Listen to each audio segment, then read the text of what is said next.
Hello. In this video, you'll learn about modifying the properties of a single pipe by direct editing. You can open the Properties dialog of a pipe by double-clicking it. And you can also edit pipes by double-clicking them on a profile.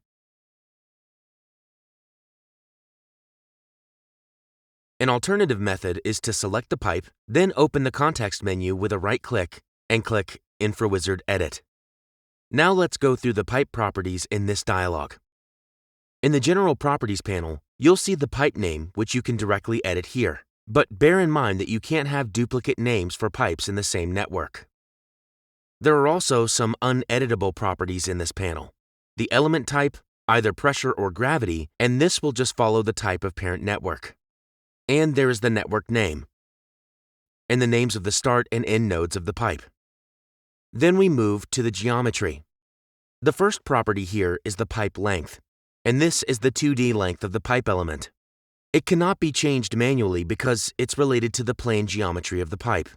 In part 13 of this tutorial series, we learned about using AutoCAD commands move and stretch to modify the pipe alignment and lengthen plan. Then you'll find the start invert, end invert, and the slope. There's a relationship between these three properties because the pipe slope is calculated as the difference between start invert and end invert divided by the 2D length of the pipe. At any moment, I can select one of the three values to be fixed, so changing one of the two open values will directly update the other one. For example, if I fix the end invert level and change the start invert level, the slope value will be directly updated. Similarly, I can keep one of the invert levels fixed and change the slope so that infraWizard will calculate the other invert level to achieve this slope.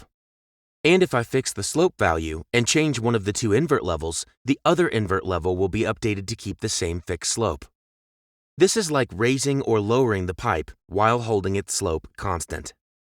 Reaching the section size panel, you should first select the section shape of the pipe, which can be either circular or box, and specify the number of cells. These properties, however, are editable only in gravity networks. If I open a pressure pipe, you'll find these properties dimmed because a pressure pipe in infraWizard always have a single cell of circular section. The next property in the size panel is the pipe material.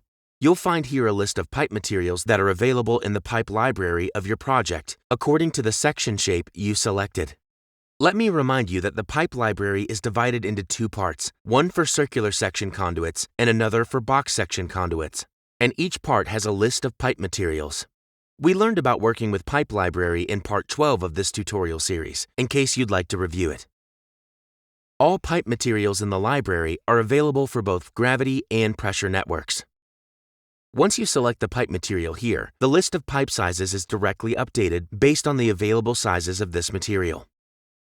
This list shows the nominal diameter of the pipe in case it has a circular section, or the span and rise in case it has a box section.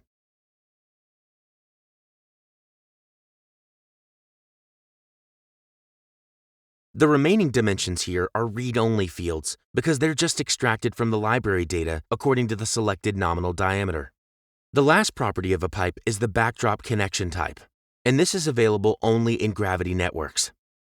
This property indicates if the connection of this pipe to its downstream manhole should have a backdrop connection or not. If it is a normal connection without a backdrop, the value of this property will be none.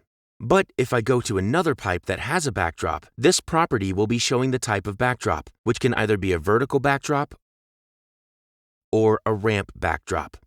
I think you remember that the criteria infraWizard uses to evaluate backdrop connections are found in the Network Settings under the Manage Networks panel. You can watch Part 10 of this tutorial series again if you'd like to refresh your memory on working with backdrop settings. I find the property backdrop connection type very useful when I try to know the number of backdrop connections in my network, because I can do this very quickly using the Edit Group table. I only need to set a filter using this field to hide the pipes with no backdrops.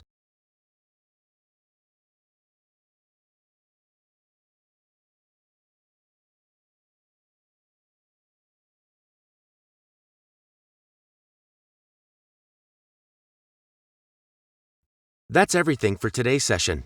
In the coming session, we'll be talking about the node properties, so you'll have a full understanding of all properties of your network elements. Thanks for watching, and see you soon.